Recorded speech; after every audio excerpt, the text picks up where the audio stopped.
Chapter 6 Geo. G'day everyone, Rune here, and this is Chapter 6 of What If Ash Became a Pokemon Ranger? For those of you that are new to this story, there's a link in the description below to take you to the playlist. Now let's begin the next chapter. With Team Rocket finally dealt with, our heroes quickly rush over to Mr. Fuji, who is currently tied up against one of the gravestones. While Ash starts to work on untying Mr. Fuji, Gary and Misty start looking around for any clues as to what Team Rocket might have been up to there, and Rhea explains to Mr. Fuji who the three strangers are. As Ash finally manages to remove the last of the ropes, and Gary and Misty come back from their search with nothing to show, Fuji smiles and thanks them for their help, noting that the Cubone seems to be a lot more comfortable with Rhea now. And, if he's not mistaken, Marowak's spirit has finally been put to rest.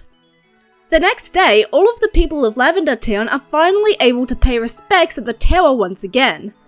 Meanwhile, at the Pokemon house, Rhea is holding a happy Cubone in her arms, while Ash, Gary, Misty and Mr. Fuji watch on with smiles. Turning to the tweens, Fuji tells them that Rhea mentioned that they've been trying to look into Team Rocket and asks if that's true. The three friends confirm Rhea's words, explaining that they have a personal score to settle with Team Rocket. Nodding his head, Fuji fixes them with a serious look. He tells them that Team Rocket is not the kind of people that three children should be tangling with. They are ruthless and will not hesitate to kill them if it means protecting their interests. They tell Fuji that they already know this. Serge already explained to them how far this group is willing to go. But they've irritated Rocket too many times by not losing to them for them to just ignore the tweens now. They need to see this through to the end. Seeing the determination in their eyes, Fuji nods with a smile and asks them to follow him. Sitting the tweens down at his living room table, Fuji walks to a bookshelf and removes 3 objects from it before turning to them. Laying the items on the table, he pushes one to each of them. To Misty, he gives a soothe bell. To Gary, he gives a box containing 2 strange stones. And to Ash, he gives a poker flute. Smiling, he tells them he admires their conviction, but without compassion and some help, their mission is likely to end in failure. He gives them a quick rundown of each of the items, except for those stones he gave to Gary, which he tells Gary he's going to need to figure out for himself. He then tells them that if they ever find themselves in Cinnabar, they should take a look at the Pokemon Mansion. Confused, but willing to trust him, our group of heroes bid the people of the Pokemon house farewell before continuing on their way to Celadon. Unobserved by the 3 friends, Green watches as they leave, her Pikachu on her shoulder. Smiling, she wonders if they'll run into each other again. Continuing on their way to Celadon, our trio of heroes soon come across a man with a Persian being accosted by some wild Pokemon. Acting fast, they rush in to help, with Misty having Clefairy use Follow Me to distract the wild Pokemon, while Ash's Crystal used Roar to scare them off, and Gary has Cadma use Smokescream to confuse the Pokemon into fleeing. With the Pokemon gone, the trio turn to the man they just helped, asking if he's alright. Smiling, the man assures them that he's fine, thanking them for their help and introducing himself as Geo. He explains that he's on his way to Saffron City and had not expected such a swarm of Pokemon to show up all of a sudden. But that's what he gets for leaving most of his Pokemon at home and carrying a bag full of Poké Treats. Not wanting to leave the man on his own, and since they're going in the same direction anyway, the trio offer for him to travel with them. Smiling, Geo accepts. Continuing on their way, they soon come across a Jigglypuff, much to Misty's excitement, only for it to immediately deflate as they see it being harassed by a Growlithe, a Pidgey, and a Rattata. Reacting fast, Misty sends out Starmie to chase the Pokemon off with Water Gun. With the bullies gone, the group turn their attention to Jigglypuff and ask if it's okay. Jigglypuff nods with a grateful smile while Misty picks it up to hug. Worried, Ash asks Jigglypuff why the Pokemon were picking on it. Jigglypuff looks at the ground before turning to Ash with a pair of big sad eyes. It says nothing while pointing at its mouth before shaking its head. Ash asks if Jigglypuff is saying that it can't sing and it nods. Geo looks at Ash, impressed. That's quite the talent you have. Ash, flustered, insists that it's really not that impressive. There are plenty of people out there that are better at this than him, and he's not even talented. It took months of him going over to Professor Oaks to practice before he even had the basics down. For crying out loud, Ash, learn to take a compliment. Quickly changing the subject, Ash suggests that they try helping Jigglypuff to sing, since it seems really sad that it can't. Misty and Gary both agree, wanting to help, while Geo asks how they plan to manage such a thing. Ash responds by saying that the first step to any mission is to gather information. If they can figure out why Jigglypuff can't sing, then they can figure out a plan of action to help. He turns to Jigglypuff and asks it to try singing a note, only for Jigglypuff to shake its head with a few soft words. Noticing this, Gary points it out to the others, mentioning that Jigglypuff usually aren't that quiet. Worried, Misty asks Jigglypuff if there's something wrong with its throat, which it confirms. Smiling, Ash claps his hands together, saying that he has an idea of how to fix that right up. Leading everyone to some berry trees, he tells everyone to look for a tree with bright green berries. After a few minutes, Geo calls the children over, having found what they were looking for. Plugging some of the berries, Ash pulls out his stone and mortar, crushing the berries into juice. While he does this, he explains that these berries are often used in remedies for sore throats like cold medicine. Once the berries are done, he gives it to Jigglypuff, who drinks it eagerly. Once it's all gone, it takes a deep breath and lets out a series of beautiful notes. Misty cheers happily as she hugs Jigglypuff, while Ash, Gary and Geo smile. Their celebration is cut short, however, when they hear a loud crash not far off. Rushing to the sound, they find themselves bearing witness to a Nidoking attacking a Kangaskhan. To everyone's shock, the Kangaskhan isn't even attempting to fight back, simply focusing on protecting its stomach. Spotting this, Ash's eyes widen in realization and he tells everyone they have to help. Without waiting for a response, Ash runs towards the fighting Pokemon, Crystal hot on his heels. Behind him, Misty and Gary rush after him, while Geo mutters about the recklessness of youth.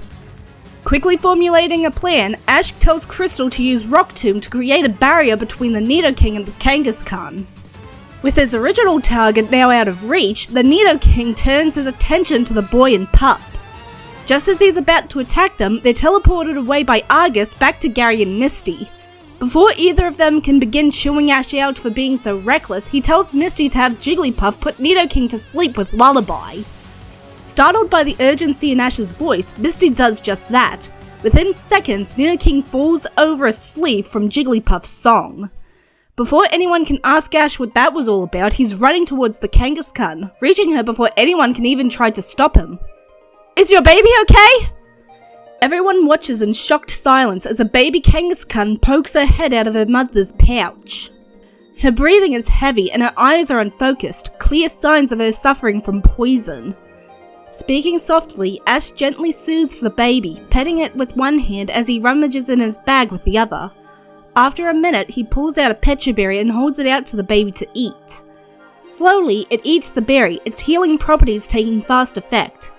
Smiling warmly, Ash turns to the mother, telling her that her baby is going to be just fine.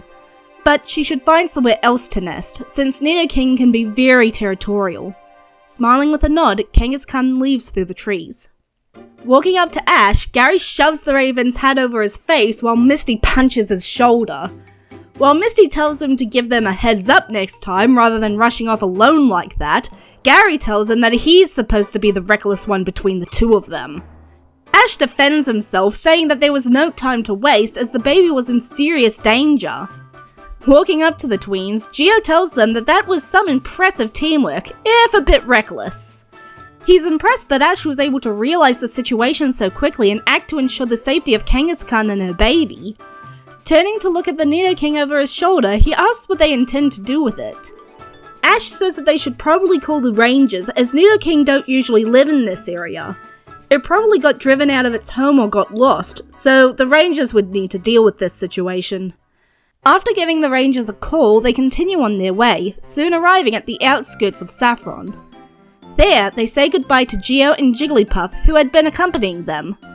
Only for Jigglypuff to shake her head furiously and jump onto Misty's bag, opening it and pulling out one of her unused Pokeballs.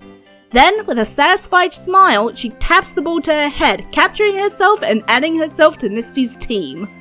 After having a laugh at the unexpected turn of events, the tweens bid farewell to Geo before continuing on to Celadon. Behind them, Geo watches them go with an amused smile. He has to admit, these children are quite impressive. able to work so in sync with each other, even under strenuous circumstances. With Ash's ability to communicate with Pokemon so easily, and Gary and Misty's battle ability and adaptability, they make quite the team. But, at the end of the day, they're still just children. They put themselves in harm's way for the sake of another and didn't even consider the possibility that the Nidoking might not be a wild Pokemon just because they couldn't see its trainer. Turning to the Nidoking walking up to him, he tells him that he did a good job before returning him. Snickering to himself, he turns and walks into Celadon. Those three are annoying, but they're no real threat. Walking down the path to Celadon, our group is startled when their Pokegear starts to ring. Answering it, they hear Brock on the other end, sounding worried. He asks where the three are, and they tell him that they're not far from Celadon. Slightly panicked, Brock tells them that they need to be on guard. He's done some digging, and he found out that Erica, the Celadon gym leader, has been looking for a Rockruff and Eevee matching Crystal and Luster's descriptions. He doesn't know why she's looking for them, but it feels a little suspicious for her to have their description. Thanking Brock for the warning, the group continue on. Just as they're nearing Celadon, Ash notices that Crystal isn't looking so good. She looks like she's in a lot of pain. Seeing the state she's in, Ash is reminded of what Joy had said back in Pewter about her DNA being unstable. Was it starting to break down because of how many times she's evolved and de-evolved? Misty suggests that they take it to the center, but Gary counters that there's nothing that the center could do if Crystal's DNA is breaking down. Eyes filling with determination, Ash says that they need to go to the gym. If Erica knows about Crystal and Luster, maybe she'll know how to help her. It's a risky plan, but it's the best they've got right now. As fast as they can, the group runs to the gym. Bursting through the doors, they're shocked to find no one there, and a strange machine along one wall. Walking up to it, Ash questions just what it is, while Misty finds some documents labeled Advanced Evolution Project sitting on top of it. Flipping to the first page, she begins to read it aloud. It details an experiment in which the DNA of a Pokemon with a split evolution was reconstructed to allow the Pokemon in question to switch between its different evolutions at will. Failures, 148. Successes, 2. The group jumps in shock as they hear someone clapping behind them. Spinning around, they come face to face with Erica, smiling at them pleasantly as she claps her hands. She expresses her congratulations for them finding the Rockruff and Eevee that she's been looking for, and thanks them for bringing them to her. She begins to offer them her Rainbow Badge as thanks, only to be cut off by Gary, who's glaring at her along with Misty, while Ash holds Crystal protectively. He snaps at her to not give them that gracious hostess junk. They're not stupid. She's with Team Rocket. That's why she's been looking for Crystal and Luster, and why she has this machine. If she thinks that they're just going to hand Crystal and Luster over to her, then she's sorely mistaken. Smiling pleasantly, Erica brings out 3 Pokemon, a Tangela, a Victory Bell, and a Vileplume. I'm sorry, but I don't recall giving you a choice. And that, everyone, is where I'm going to leave the story for now. Join me next time as our group of heroes fight for their lives against this poisonous flower. I'm Rune. See you next chapter.